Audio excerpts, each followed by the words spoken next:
Hello friends, आज की class में हम लोग देखने वाले हैं केमिकल शिफ्ट के बारे में, जो कि एनएमआर के यूनिट का मोस्ट एमपी क्वेश्चन है। यह प्रीवियस ईयर क्वेश्चन में कई बार आ चुका है, तो एनालिसिस के थ्रू लिया गया है यह क्वेश्चन, क्योंकि हर साल एग्जाम में आते रहता है।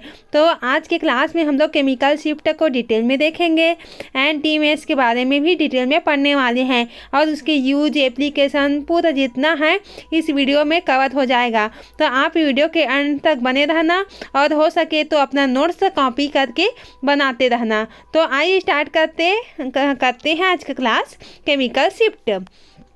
तो केमिकल शिफ्ट क्या होता है उसको पहले हम लोग जान लेते हैं। तो केमिकल शिफ्ट का मतलब होता है, केमिकल शिफ्ट एनएमआर का फुल फॉर्म क्या होता है आप लोग को पता ही होगा, न्यूक्लियर मैग्नेटिक रेजोनेंस। ठीक है, तो स्पेक्ट्रोस्कोपी का यह क्या होता है, न्यूक्लियर मैग्नेटिक रेजोनेंस जो होता है वो एक कॉन्सेप्ट होता है। किसमें का, स्पेक्ट्रोस्कोपी का। ये स्पेक्ट्रोस्कोपी में चूँकि हम लोग एनएमआर, आईआर और यूवी विजिबल ये किस में पढ़ते हैं स्पेक्ट्रोस्कोपी में, तो यह स्पेक्ट्रोस्कोपी का मोस्ट एमपी क्वेश्चन हो जाता है। यह हमें यह बताता है, एनएमआर क्या बताता है, मॉलिक्यूल के अलग अलग प्रोटॉन्स या न्यूक्लियाई का मैग्नेटिक इन्वायरमेंट कैसा है। हम लोग देखते हैं कि प्रोटॉन में क्या होता है, किसी के साथ लगा होता है, किसी ग्रुप के साथ, फंक्शनल ग्रुप या कुछ भी ग्रुप के साथ लगा होता है, प्रोटॉन्स होता है वो, तो उसका मैग्नेटिक इन्वायरमेंट कैसा होता है, वो क्या होता है, क्योंकि अलग अलग इन्वायरमेंट में प्रोटॉन्स का अलग अलग प्रतीक हम लोग को प्राप्त होता है, उसका अलग अलग सिग्नल प्राप्त होता है, इसलिए हम लोग इसे पढ़ते हैं। ठीक है, तो आप देखते हैं इसके एक्सप्लेनेशन को। केमिकल शिफ्ट का एक्सप्लेनेशन देख रहे हैं, तो इसके डेफिनेशन क्या है इसको देख लेते हैं पहले। तो इसके डेफिनेशन को देखते हैं। जब एक न्यूक्लियस होता है, एक्सटर्नल मैग्नेटिक फील्ड में रखा जाता है। न्यूक्लियस लिए उसको किस में रख दिए, एक्सटर्नल मैग्नेटिक फील्ड में। ठीक है, तो वह एक स्पेसिफिक रेजोनेंस फ्रीक्वेंसी पर एनर्जी ऑब्जर्व करता है। तो स्पेसिफिक इट मीन्स वो किसी भी जगह में रेजोनेंस फ्रीक्वेंसी पर वह क्या करता है, एनर्जी ऑब्जर्व नहीं कर सकता। वह कोई स्पेसिफिक कंडीशन में ही रेजोनेंस फ्रीक्वेंसी को क्या करता है, उसके एनर्जी को ऑब्जर्व करता है। यह फ्रीक्वेंसी केमिकल इन्वायरमेंट के अनुसार बदलती रहता है। तो इस फ्रीक्वेंसी के चेंज होने को ही हम लोग क्या बोलते हैं, केमिकल शिफ्ट बोलते हैं। आई होप इतना आप लोग को क्लियर समझ में आ गया होगा। सबसे पहले हम लोग क्या लिए हैं, न्यूक्लियस लिए हैं। आप लोग को पता ही होगा कि न्यूक्लियस क्या पाया जाता, न्यूक्लियस क्या होता है, क्योंकि हम लोग पिछले कक्षा में पढ़ चुके हैं। तो उसमें एक्सटर्नल मैग्नेटिक फील्ड में क्या रखते हैं, न्यूक्लियस को अब रख देते हैं उसको। तो अब इसमें क्या होता है, एक स्पेसिफिक रेजोनेंस फ्रीक्वेंसी इसमें क्या करता है, एनर्जी को ऑब्जर्व करता है, किसमें, न्यूक्लियस में। तो यह फ्रीक्वेंसी केमिकल इन्वायरमेंट के अनुसार क्या करता है, बदलते रहता है। तो फ्रीक्वेंसी का चेंज होने के ही हम लोग क्या बोलेंगे, केमिकल शिफ्ट बोलते हैं। आई होप इतना आप लोग को क्लियरली समझ में आ गया होगा। तो अब हम लोग इसके आगे का पॉइंट्स बढ़ते हैं। केमिकल शिफ्ट को रिप्रेजेंट करना, केमिकल शिफ्ट को कैसे रिप्रेजेंट करते हैं, तो केमिकल शिफ्ट को हम लोग डेल्टा से रिप्रेजेंट करते हैं। आप लोग जानते ही होंगे, इसके फार्मूला को भी हम लोग देखने वाले हैं अभी। इसकी यूनिट होती है पीपीएम। पीपीएम का फुल फॉर्म क्या होता है, पार्ट्स पर मिलियन। इसके फार्मूला को हम लोग देखते हैं ताकि आप लोगों को क्लियरली समझ में आ जाए। तो हम लोग इसके फार्मूला को देखते हैं। तो फार्मूला में क्या होता है, इसके फार्मूला में यहाँ पर डेल होता है, इक्वल होता है यहाँ पर न्यू सैंपल यहाँ पर है, और ये क्या होता है, न्यू सैंपल माइनस न्यू, ये क्या होता है, रिफरेंस। आप लोग ऐसी पूरी डिटेल में लिख लेना रिफरेंस को यहाँ पर से। और यहाँ पर क्या होता है, अपॉन में यहाँ पर लगा होता है न्यू रिफरेंस, यहाँ पर न्यू रिफरेंस लगा होता है। और यहाँ पर क्या होता है, गुना में यहाँ पर टोटल का गुना क्या होता है, यहाँ पर 10 की घात 6 होता है, यहाँ पर 10 की घात 6 लगा होता है। तो इस प्रकार से क्या होता है, यह होता है हम लोगों का डेल का फॉर्मूला। इट मीन्स किसका फार्मूला है होता है, ये हम लोग का फ्रीक्वेंसी का फार्मूला होता है। तो ये न्यू सैंपल होता है। न्यू सैंपल इट मीन्स क्या होता है, न्यू सैंपल होता है सैंपल की रेफरेंस की फ्रीक्वेंसी। और न्यू रेफरेंस क्या होता है, यहाँ पर जो ये न्यू रेफरेंस दिया किंग गया है वो क्या होता है, सैंपल की रेजोनेंस फ्रीक्वेंसी होती है। और यहाँ पर क्या होता है, न्यू रेफरेंस होता है वो होता है रेफरेंस कंपाउंड की रेजोनेंस फ्रीक्वेंसी होती है। और न्यू सैंपल क्या होती है, यहाँ पर सैंपल की रेजोनेंस फ्रीक्वेंसी होती है, क्योंकि उस समय मैं अपोजिट बोल दी थी, इसके लिए सॉरी। तो न्यू सैंपल यहाँ पर क्या होता है, सैंपल की रेजोनेंस फ्रीक्वेंसी होती है। और न्यू रेफरेंस क्या होती है, यहाँ पर ये न्यू रेफरेंस इट मीन्स होता है रेफरेंस कंपाउंड की रेजोनेंस फ्रीक्वेंसी। आई होप इतना आप लोग को क्लियरली समझ में आ गया होगा। तो हम लोग किसका देख रहे थे, केमिकल शिफ्ट का वैल्यू देख रहे थे, जो कि हम लोग डेल्टा से शो करते हैं, और इसको हम लोग फार्मूला से देख चुके हैं। इतना आप लोग अपने नोट्स में अच्छे से बना लेना। अब हम लोग देखने वाले हैं इसके रेफरेंस कंपाउंड को। रेफरेंस कंपाउंड क्या होता है, तो टेट्रामेथिलसाइलिन को स्टैंडर्ड रेफरेंस माना जाता है यहाँ पर। तो टेट्रामेथिलसाइलिन क्या होता है उसको भी देखेंगे, उसके यूज को देखेंगे। तो यहाँ पर टेट्रामेथिलसाइलिन को क्या माना जाता है, रेफरेंस कंपाउंड माना जाता है, स्टैंडर्ड रेफरेंस माना जाता है। टेट्रामेथिलसाइलिन का केमिकल शिफ्ट क्या होता है, इक्वल 0 ppm होता है। अब देखते हैं टेट्रामेथिलसाइलिन एक स्टैंडर्ड रेफरेंस कंपाउंड होता है, जो NMR स्पेक्ट्रोस्कोपी में केमिकल शिफ्ट को मेजर करने के लिए उपयोग किया जाता है। इसकी कुछ खास प्रॉपर्टीज होती है, जिसके कारण NMR के लिए ये आदर्श बन जाता है। अब हम लोग देख लेते हैं इसके उपयोग, क्यों इसको हम लोग उपयोग में लेते हैं टेट्रामेथिलसाइलिन को, क्यों इसे स्टैंडर्ड मानते हैं, क्योंकि इसके बहुत सारे उपयोग है। इसके द्वारा ही हम लोग इसे क्या मानते हैं, स्टैंडर्ड मान के लेते हैं इसको, टेट्रामेथिलसाइलिन को। इसके प्रॉपर्टीज़ के अनुसार ही इसको लेते हैं। तो इसके प्रॉपर्टीज़ क्या होता है, फर्स्ट होता है इसका सिग्नल जो होता है शार्प पीक बनता है। और टेट्रामेथिलसाइलिन में 4 methyl group -CH3 silicon aside से जुड़े होते हैं। जैसे कि आप लोग देख सकते हैं, यहाँ पर मैं आप लोगों के लिए स्ट्रक्चर ड्रा कर दे रही हूँ, ताकि आप लोगों को क्या हो सके अच्छे से समझ में आए। यहाँ पर SI लगा होता है, और यहाँ पर क्या होता है, CH3 लगा होता है यहाँ पर, और यहाँ पर CH3 लगा होता है, और यहाँ पर CH3 लगा होता है, और यहाँ पर इस प्रकार से CH3 लगा होता है। तो ये चारों ओर क्या लगा होता है, CH3, और यहाँ पर बीच में क्या होता है, SI। तो ये हम लोगों का क्या होता है, टेट्रामेथिलसाइलिन होता है। ये इसका फॉर्मूला होता है। आई होप आप लोग को स्ट्रक्चर के थ्रू इजीली समझ में आ गया होगा। अब इसके आगे को देखते हैं हम लोग। सभी प्रोटॉन जो होते हैं 12 हाइड्रोजन होता है, यहाँ पर समान मैग्नेटिक इन्वायरमेंट में होते हैं। हम लोग देख ही चुके हैं कि SI में चारों तरफ क्या जुड़ा होता है, CH3 जुड़ा होता है सिलिकॉन में। तो यहाँ पर 12 हाइड्रोजन प्रेजेंट होता है, और 12 हाइड्रोजन प्रेजेंट होता है इसका मैग्नेटिक इन्वायरमेंट में होता है। चारों हाइड्रोजन जो होता है वो 12 हाइड्रोजन होता है वो, जिसमें NMR में यह सिग्नल क्या होता है, शार्प पीक देता है। अब इसके आगे को देखते हैं, केमिकल इनर्टनेस। इसके प्रॉपर्टी है किसके, टेट्रामेथिलसाइलिन के। तो केमिकल इनर्टनेस को देखते हैं। तो टेट्रामेथिलसाइलिन केमिकली इनर्ट होता है, यानी यह सैंपल के साथ कोई रिएक्शन नहीं करता है। यह NMR सैंपल के लिए सुरक्षित और स्टेबल रहता है। और इसके बॉइलिंग पॉइंट क्या होता है, इसके बॉइलिंग पॉइंट होता है टेट्रामेथिलसाइलिन का 27 डिग्री सेल्सियस से कम होना चाहिए, जिससे इसे आसानी से सैंपल से रिमूव किया जा सकता है। ये नॉन पोलर नेचर के होते हैं। टेट्रामेथिलसाइलिन होता है नॉन पोलर सॉल्वेंट में घुलनशील है, और पोलर सॉल्वेंट के साथ भी क्या होता है, कॉम्पिटिबल होता है। यह पोलर और नॉन पोलर दोनों प्रकार के सैंपल के लिए उपयोगी होता है। कौन, टेट्रामेथिलसाइलिन। 5 होता है इसका अप फील्ड शिफ्ट 0 ppm में होता है। टेट्रामेथिलसाइलिन का सिग्नल जो होता है हमेशा NMR सिग्नल में क्या होता है, स्पेक्ट्रम में सबसे अप फील्ड 0 ppm में आता है। इसके कारण क्या होता है, सिलिकॉन की इलेक्ट्रोनेगेटिविटी कार्बन से कम होना। इट मीन्स आप लोग जानते हैं कि क्या होता है, सिलिकॉन जो होता है उसकी इलेक्ट्रोनेगेटिविटी क्या होता है, कार्बन से कम होने लगता है, जिससे प्रोटॉन ज़्यादा शील्डेड रहता है। तो क्या होता है, उसका प्रोटॉन जो होता है, जो सिलिकॉन के चारों ओर क्या पाया जाता है, प्रोटॉन पाया जाता है। तो प्रोटॉन क्या होता है, शील्डेड हो जाता है, क्योंकि सिलिकॉन का इलेक्ट्रोनेगेटिव कार्बन से कम होने लगता है।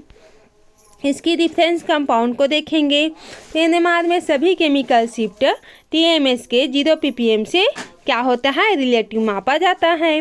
यह एक यूनिवर्सल स्टैंडर्ड के रूप में काम आता है, क्योंकि इसे हम लोग स्टैंडर्ड मान लिए हैं, तो ये यूनिवर्सल होता है, इसे सभी कंपाउंड में यूजफुल होता है।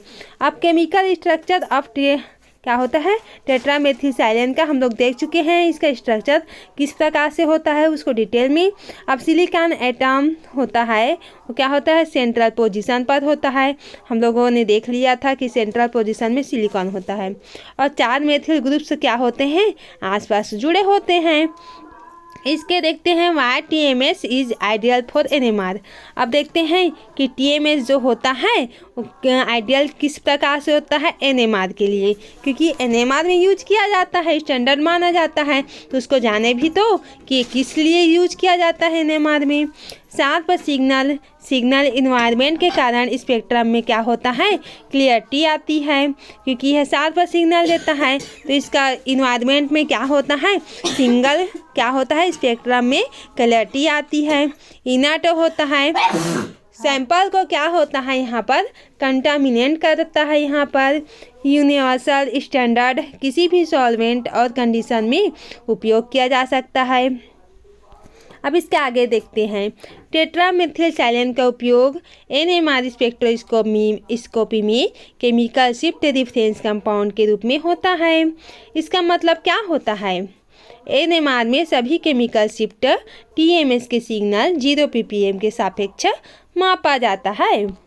अब इसके उपयोग के देखते हैं, एनएमआर में टीएमएस का यूज क्या क्या होता है, टीएमएस के यूज एनएमआर में उसको आइए जानते हैं।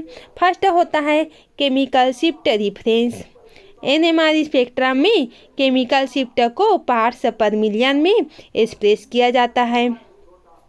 टीएमएस का सिग्नल हमेशा 0 ppm पर आता है, हम लोग जानते ही हैं, तभी तो इसको हम लोग टीएमएस को रेफरेंस माने हैं। सैंपल के प्रोटॉन्स के शिफ्ट को टीएमएस के मुकाबले अप फील्ड नेगेटिव ppm या डाउन फील्ड पॉजिटिव ppm के रूप में मापा जाता है। अब सेकेंड इसका देखते हैं सॉल्वेंट कंपैटिबिलिटी।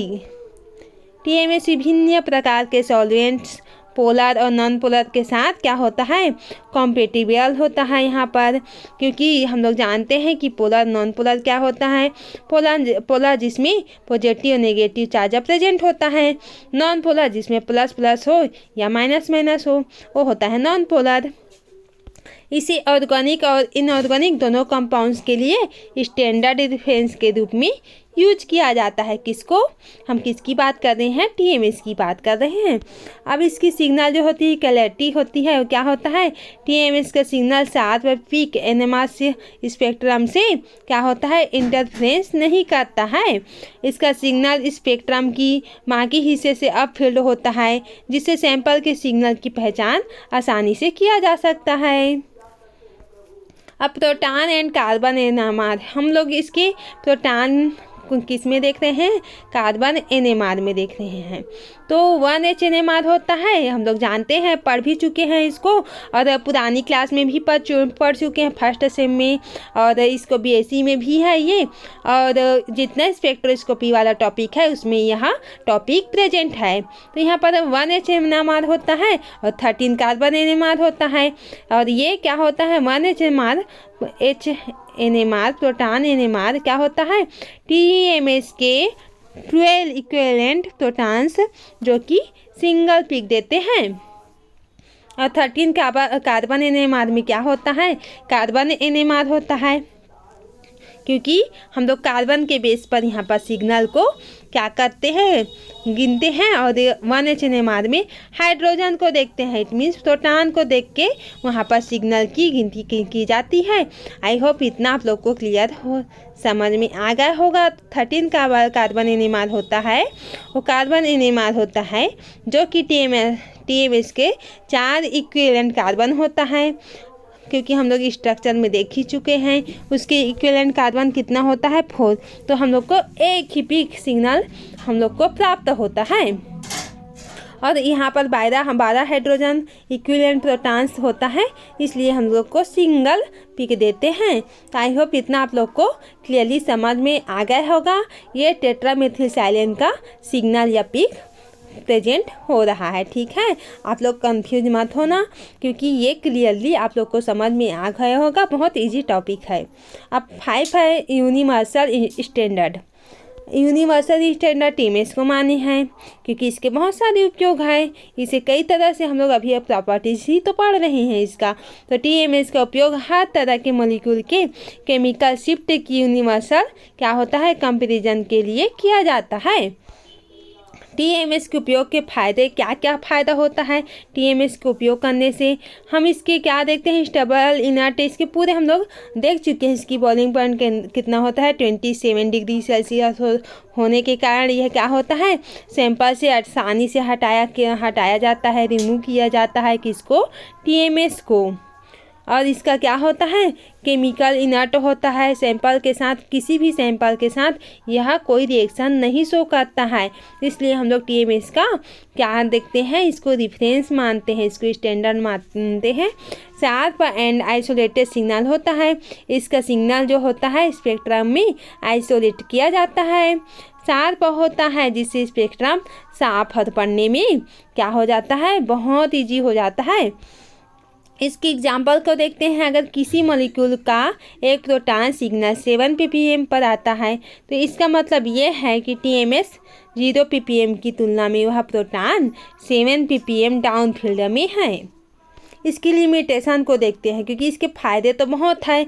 अब लिमिटेशन भी देख लेते हैं। तो इसके फ़ायदे बहुत सारे हैं, लेकिन लिमिटेशन कुछ ही पॉइंट का है, इसलिए हम लोग TMS को क्या मानते हैं, रेफरेंस मानते हैं। अब छोटा सा लिमिटेशन है और तो फ़ायदा बहुत सारा है, तो फ़ायदा को देखेंगे इसके, और इसकी कमी को थोड़ी ना देखेंगे हम लोग। तो लिमिटेशन को देखते हैं, छोटा सा है। एक बस पानी वाले जैसे कि सॉल्वेंट्स में TMS कम सोलूबल होता है। ऐसे में क्या होता है, DSS या सोडियम 3 ट्राइमेथिल सेलिल, तो क्या होता है यहाँ पर प्रोपियोनेट का उपयोग किया जाता है। इसका ये लिमिटेशन होता है।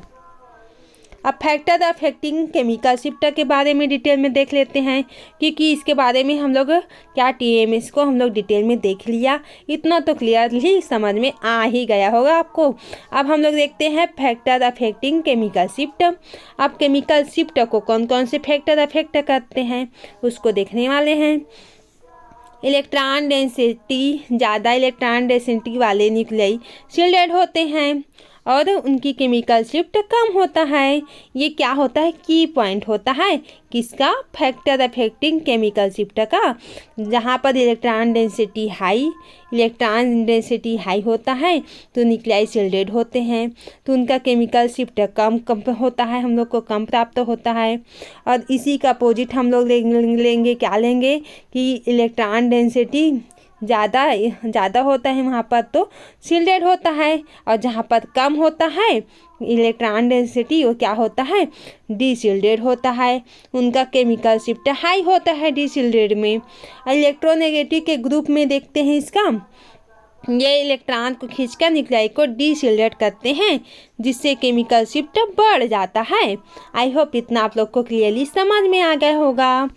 अब हाइब्रिडाइजेशन को देखते हैं केमिकल शिफ्ट में। तो sp का केमिकल शिफ्ट में यहाँ पर हाइब्रिडाइजेशन शो हो रहा है। तो sp का केमिकल शिफ्ट हाई होता है, उसके बाद sp² का होता है, उसके बाद sp³ का होता है।